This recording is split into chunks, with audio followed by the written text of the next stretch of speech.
Look carefully at this picture. This man, donning a blazer and holding a cup of tea, is Pakistan's Lieutenant General Faiz Hameed. This photograph was taken in 2021 at Hotel Serena in Kabul. Faiz Hameed was the chief of Pakistan's ISI then. That was the time when the Americans and other Western forces had just left Afghanistan. The then president of Afghanistan, Ashraf Ghani, had fled the country and Taliban rule was back.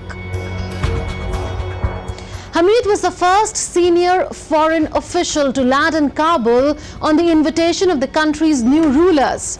He saw the return of the Taliban as personal victory because he had backed the Taliban, and so he was there to celebrate their return to power. He had famously said this then: "Don't worry, everything will be okay. Don't worry, everything will be okay." That was a display of his influence as a key figure who played a crucial role in installing a Taliban government in Kabul.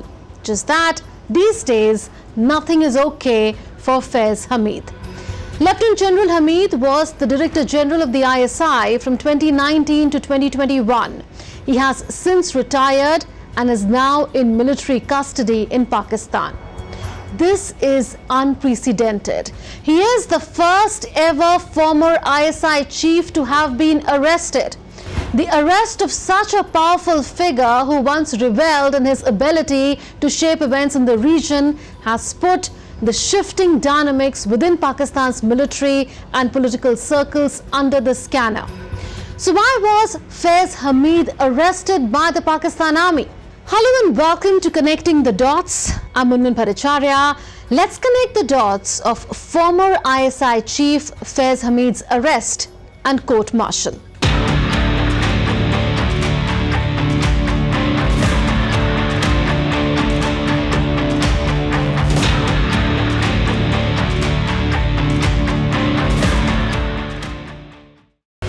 So what is the case against Faiz Hameed? Well, he is accused of corruption while in service.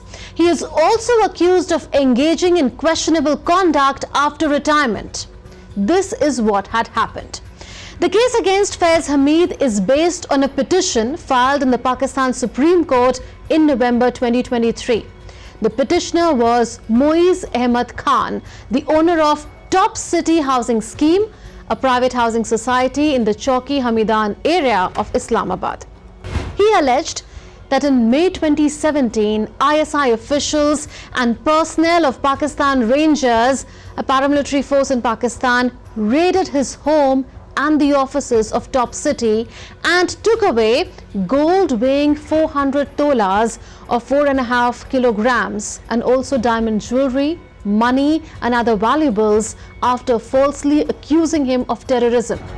He also alleged that later he was forced to pay 4 crore rupees in cash and sponsor a private television network for a few months. Faiz Hameed was accused of misusing his position in the ISI to extort money. Hameed had not become the ISI chief by then, but was a powerful figure in the ISI as a senior officer who headed its counterintelligence division. Pakistan's Supreme Court ruled that the charges were of an extremely serious nature and cannot be left unattended. Faiz Hameed was taken into custody by the Pakistan Army. Now see this statement by Pakistan's Defence Minister Khwaja Asif. He accuses Hameed of interfering in politics in violation of the Army Act that bars officials from engaging in political activity for 2 years after retirement.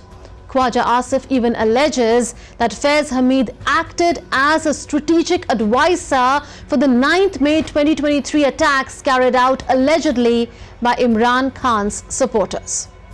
So what was the real reason behind Hameed's arrest? Because fact is that corruption is not a major issue for the Pakistan Army. The service can be forgiving if top officers engage in extortion or make personal gains.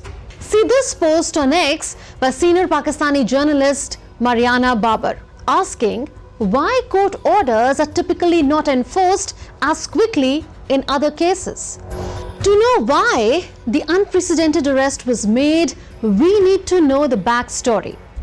Faiz Hameed is seen as close to Imran Khan, who is totally out of favor with the Pakistan Army for some years now. Hameed played a major role in bringing Imran Khan to power in 2018 and also in Nawaz Sharif's ouster from power in 2017. Nawaz Sharif blames Hameed, a number of Supreme Court judges and the then Army Chief General Qamar Javed Bajwa for his ouster in 2017. Nawaz Sharif and daughter Maryam Nawaz accuse Hameed of being involved in manipulating the 2018 general election in favor of Imran Khan, interference in post-election coalition making, organizing demonstrations to put pressure on PMLN government and then negotiating with them to get the demonstrations called off. Faiz Hameed was still the head of ISI's counterintelligence division then. This division controls internal intelligence while keeping a tab on political activities and rival generals. General Bajwa then wanted Nawaz Sharif out and Imran Khan in. So Faiz Hameed used his clout to help General Bajwa achieve that. So Hameed ensured a regime change in Pakistan after an indecisive general election which faced allegations of massive rigging. So that's how the equation became frosty between Faiz Hameed and the Sharifs, who are now in power in Pakistan. But that's only one part of the story. General Asim Munir, who is currently the Pakistan Army Chief, was ISI Chief between 2018 and 2019. It was a rather short tenure of less than a year. General Munir's stint as ISI Chief was short-lived because the then Pakistan Prime Minister Imran Khan did not want him.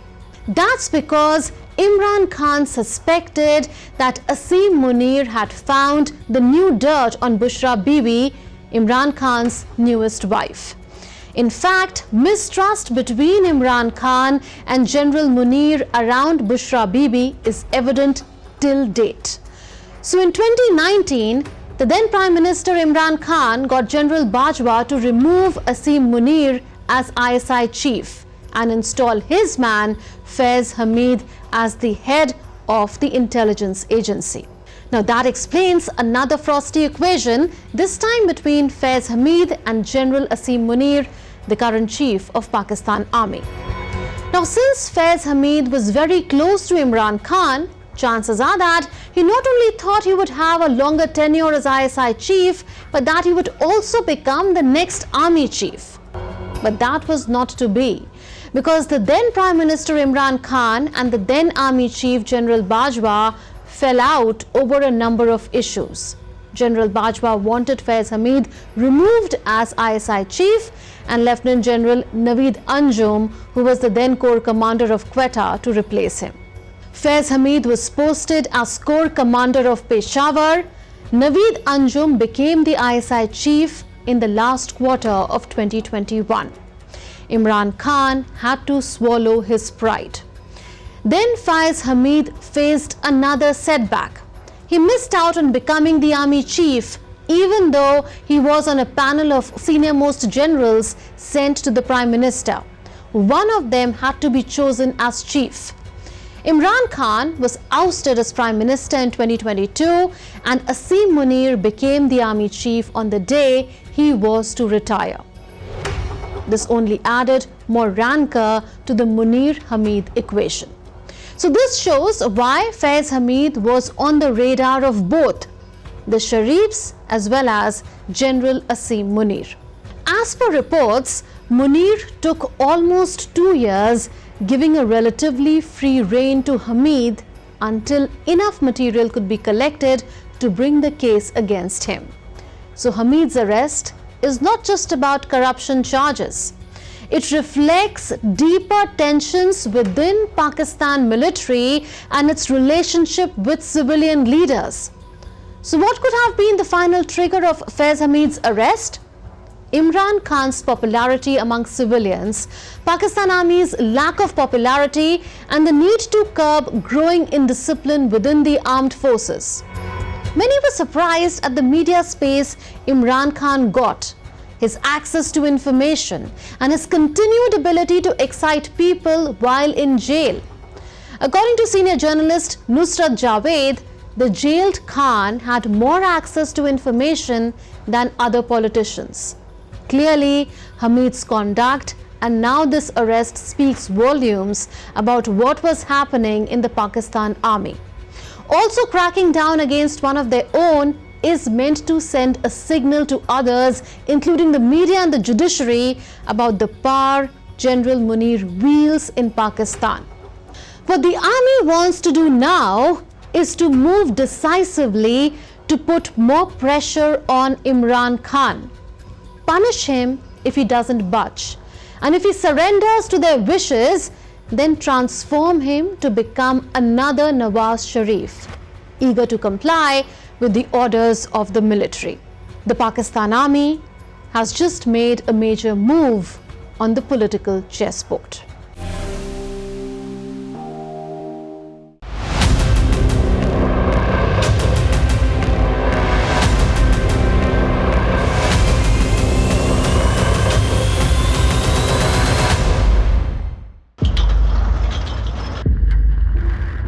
Imagine everything around you shaking.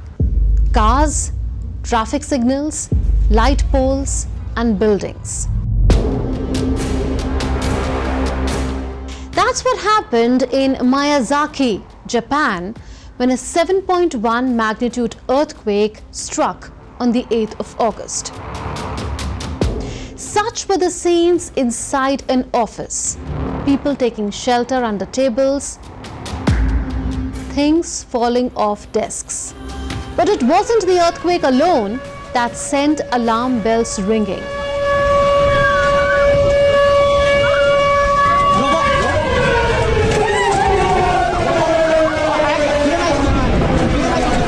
It was also what happened immediately after it, because soon after the quake, the Japanese Meteorological Agency issued its first ever megaquake alert. Prime Minister Fumio Kishida decided to prioritize earthquake preparedness and ensure everything is in place at home. So he cancelled his plans to attend a summit in Central Asia. As Prime Minister, I have decided as a precaution to remain in Japan for the period of at least a week that the Japan Meteorological Agency has designated for a reassessment of earthquake preparedness, and take all possible measures as a government to respond to the situation and provide information. So should the first ever megaquake alert by Japan send the Japanese scrambling for cover?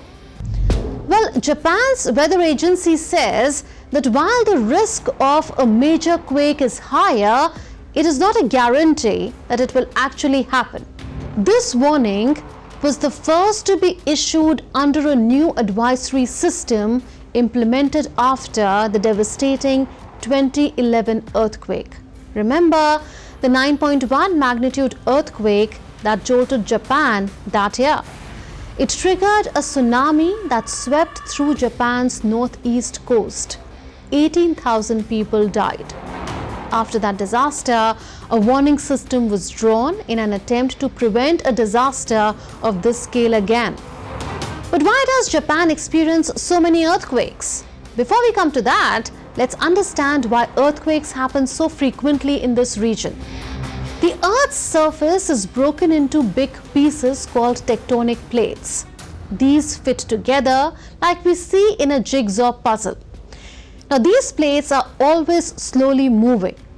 As they move in different directions over long periods of time, friction causes energy to build up.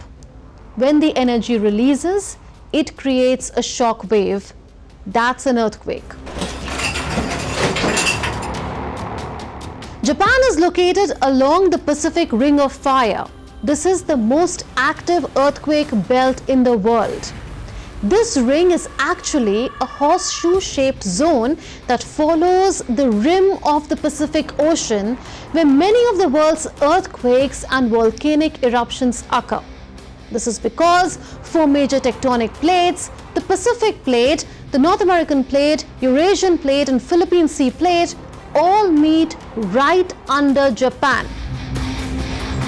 Japan experiences about 1,500 earthquakes in a year. Despite being one of the most seismically active countries in the world, Japan has managed to minimize damage and casualties. Take, for example, the 2023 Turkey earthquake, which killed tens of thousands of people and left millions homeless. In contrast, Japan's 2011 Tohoku earthquake and tsunami, one of the largest in history, resulted in significantly fewer casualties thanks to Japan's robust disaster preparedness and mitigation measures. So what makes Japan's approach so effective? Japan has strict building codes. These ensure that new constructions are earthquake resistant. Buildings are designed with earthquakes in mind, using materials like steel and reinforced concrete that can absorb shock. Not just the buildings, public infrastructure like roads, bridges and utilities are also built to withstand seismic activity, reducing the risk of damage and disruption. Even the trains are designed to automatically stop when an earthquake is detected. This prevents accidents and ensures passenger safety. That's not all. Learning from past disasters, Japan places a strong emphasis on education and training. School children are regularly put through earthquake drills, teaching them what to do during an earthquake. What's more, Japan has a unique alert system. It sends warnings to mobile phones, allowing people to take cover before a quake strikes. Japan also protects its coastline with sea walls and breakwaters. This prevents tsunami damage. Now let's get back to the megaquake warning. Experts are sounding the alarm. There is a 70 to 80% chance of a massive earthquake hitting Japan's Pacific coastline in the next 30 years. This could be catastrophic, affecting a significant part of the coast and putting up to 300,000 lives at risk. But what's causing this potential disaster? The answer lies in the Nankai trough. This is an area of intense seismic activity along Japan's Pacific coast. History shows us the devastating impact of earthquakes in this region. In 1707, a massive earthquake struck, causing a 600-kilometer rupture along the Nankai trough, followed by the eruption of Mount Fuji. These massive earthquakes tend to occur every 100 years or so, often in pairs, with the second one striking within 2 years. The last pair happened in 1944 and 1946. The Japanese government estimates that a megaquake could cause trillions of dollars in damage and potentially hundreds of thousands of deaths. That's why it is crucial for Japan to be prepared for this potential disaster. But can earthquakes be predicted? No. To predict an earthquake accurately, we need a clear signal from within the earth that a big one is coming. The catch is that this signal must only occur before large earthquakes, so we don't get false alarms for every small tremor. Right now, there is no such technology to detect these precursors. While earthquakes can't be predicted, Japan's preparedness and mitigation measures make it one of the most earthquake-ready societies in the world.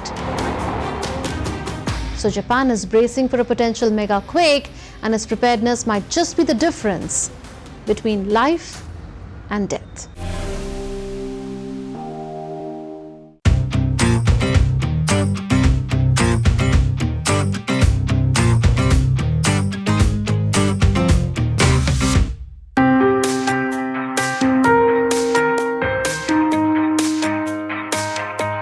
What you see on your screen looks like a planned neighborhood.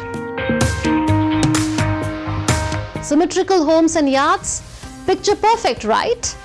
But what if I tell you this neighborhood was not constructed by humans but by machines? All the 100 houses in this community have been built with a 3D robotic printer. Welcome to the world's largest 3D printed neighborhood in Texas in the United States.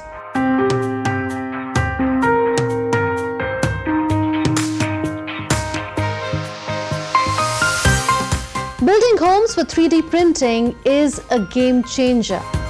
It's faster, cheaper, and uses fewer workers than traditional construction. Plus, it reduces waste. So how does it work? A mixture of concrete powder, water, sand, and additives is pumped into a printer which squirts it out like toothpaste to build the walls layer by layer. The result is strong, water-resistant walls that can withstand mold, termites, and extreme weather. These single-story homes typically have 3 to 4 bedrooms and take just 3 weeks to print. It feels very cool. We keep the house at 75, which is probably insane to people in a Texas summer. I think a lot of people keep it like 70 or under, and it feels relatively cool. The concrete floors are very cool, literally, and the quietness. We're right next to a bypass, and you can't hear anything, so it's very quiet. Meanwhile, India is rapidly emerging as a leader in 3D printing technology. For example, the country's first 3D printed post office was built in Bengaluru in just 43 days. What's more, the Indian Army has even used 3D printing to build bunkers in the borders. That shows how useful this technology can be for military purposes. In May 2024, Indian space startup Agnikul Cosmos successfully launched the nation's first 3D printed rocket engine. That engine was fabricated in just 72 hours. So innovation is transforming industries from construction to space exploration. As we witness this technological revolution, one thing is clear. The future of construction is being rewritten layer by layer and print by print. That's all in this edition of Connecting the Dots. We'll see you next week with more raging issues. Until then, it's a goodbye from all of us in the Delhi newsroom. This is Munmin Bhattacharya signing off. Take care and stay safe.